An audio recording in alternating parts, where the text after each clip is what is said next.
Whisperer again. As you have most likely gathered, given the passage of time since my last video, my grand design of using this channel to combine the study of foreign languages and ASMR has not quite taken shape as I had hoped, although I do intend to continue that over the course of the year. I've been quite busy, which is one reason that I haven't been able to post anything for a while. I've actually just returned from a 2-week trial, which, in addition to the trial itself, there was a great deal of run-up, and I was very busy doing that. So, but I did want to post something belatedly, as it turns out, for International ASMR Day, which was a few days ago. So what I'm going to do here is do a sketch drawing.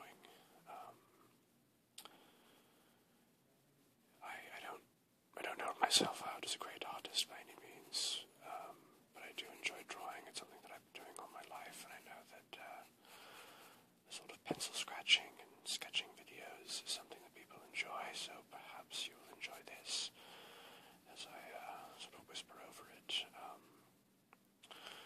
Just a note about International ASMR Day. I think it's a very, very good thing. I think increasing awareness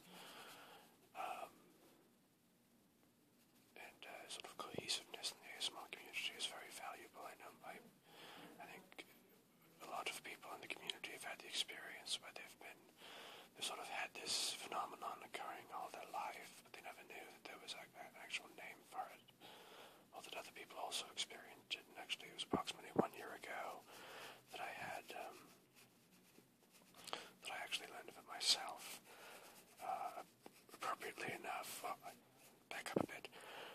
As I said, I've experienced the phenomenon all my life and the feeling, and I've known that certain things, such as people whispering or speaking quietly, particularly with accents or speaking in foreign languages, gave me this tingling sensation. And then, there are other triggers as well. And I certainly sought out those stimuli throughout my life, and was often able to find them. But in terms of realizing that it actually had a name, and it was something that other people experienced, that was something I only discovered approximately a year ago, right after the first International ASMR Day. And appropriately enough, it came when I was reading an internet forum for something unrelated. Somebody posted one of Maria's videos, Maria's gentle whispering. I don't have to tell you who Maria is if you're watching this. But it was a towel folding video, and somebody posted that as sort of a laugh, saying, look at this bizarre little video, and people actually like to watch this. It has 100,000 views, whatever it is, and sort of being a bit flummoxed as to what the appeal was. And so, I went and looked at it, and I watched more of her videos, and I learned about the fact that there was this ASMR community. I think it was just sort of getting going at that point. And that was that. I've been watching the videos ever since. So, and it's sort of unfortunate that if you look at the reaction sort of among people who haven't experienced it, they're often quite skeptical that it even exists. They think that it's sort of this made-up thing, that it's the power of suggestion, and this and that. A lot of people think that it's sort of a weird sexual fetish, and obviously the fact that many of the most popular ASMR channels are very attractive women just staring at the camera and whispering softly to you. It's easy to see how that would be interpreted as something sexual. But I think that most people in the community would agree that that is not what it's about. If you're watching this, I'm almost certain that's not what it's about, since I'm not a very sexy man. And I'm also not showing you my face, not that that would help. But in any case, it is a real thing, obviously, and something that is not very well understood, because nobody's bothered. It's not a problem. It's not something people want to get rid of. It's something people actually quite enjoy. And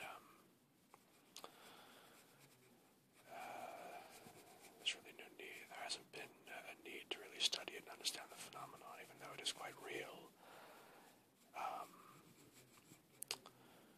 I lost my train of thought. I had something else to say about that, about studying it. What was I going to say? Oh, I know. I'm not actually sure. I know a lot of people. This is probably well documented, but I'm not quite sure who actually came up with the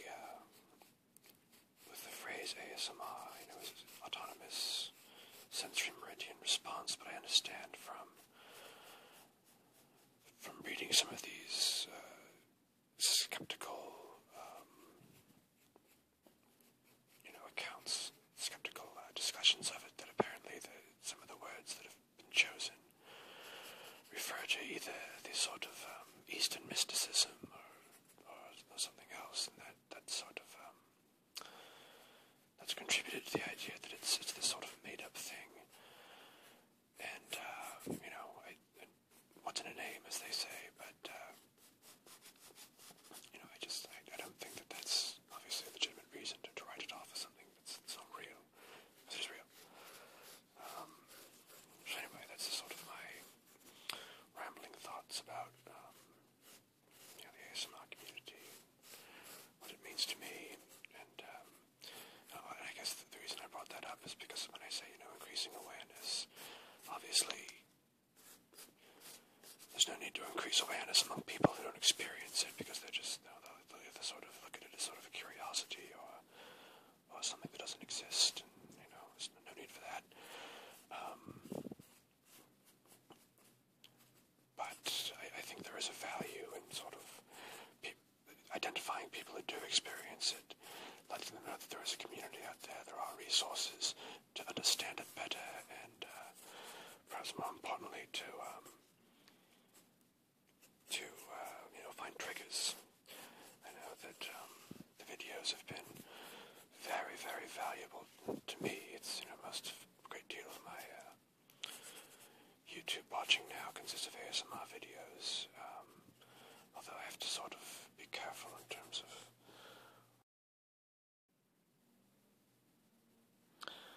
I had to take a phone call there, unfortunately. I was talking about watching ASMR videos and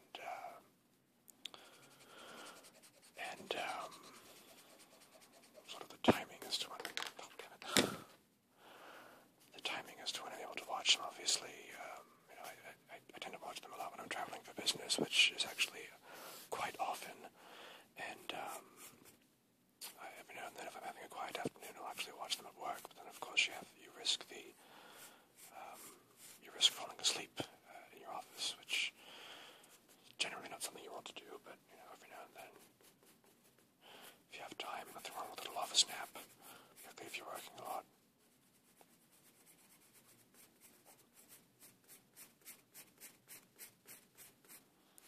Getting the hair to look right has always been a challenge for me.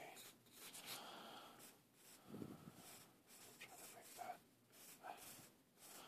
part of the overall flow here. As I said, never had any training as an artist. I don't pretend to be a very good artist, and this is me. I draw mainly for my own amusement when I can.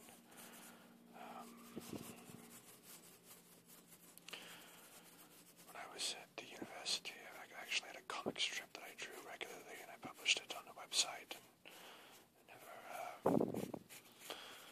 never enabled me to abandon my studies and be a professional cartoonist, so, but it was fun while it lasted.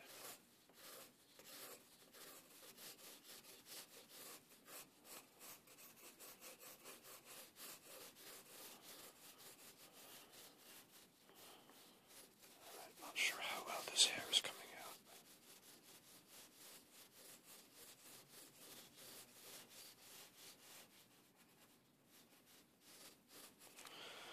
I was not sure if those broad pencil strokes were relaxing or not. These sort of tight little scratches are generally better for the stimulus, so try to stick with those. I'm not drawing anybody in particular here. I was just sort of making up the faces as I went along. It's interesting when I find myself absentmindedly sketching during meetings. I almost always draw about women's faces. I don't know why that is. That's just something that I've grown accustomed to doing, and it's really never the same woman twice. Different lengths of hair, different shape of face, different everything. There's many ways to draw people. Let's draw people, obviously, and even more than that. But there's just something about a woman's face that I really enjoy drawing. But the interesting thing about this is that I almost always draw the women that I draw. Almost always end up having the same expression, which is this sort of troubled, skeptical look, like looking at me and saying, "Why have you drawn a picture of me?" The chin is rather crooked. It's like he's had a jaw broken. That wasn't on purpose. Anyway, like I said, I don't pretend to be a skilled artist, but it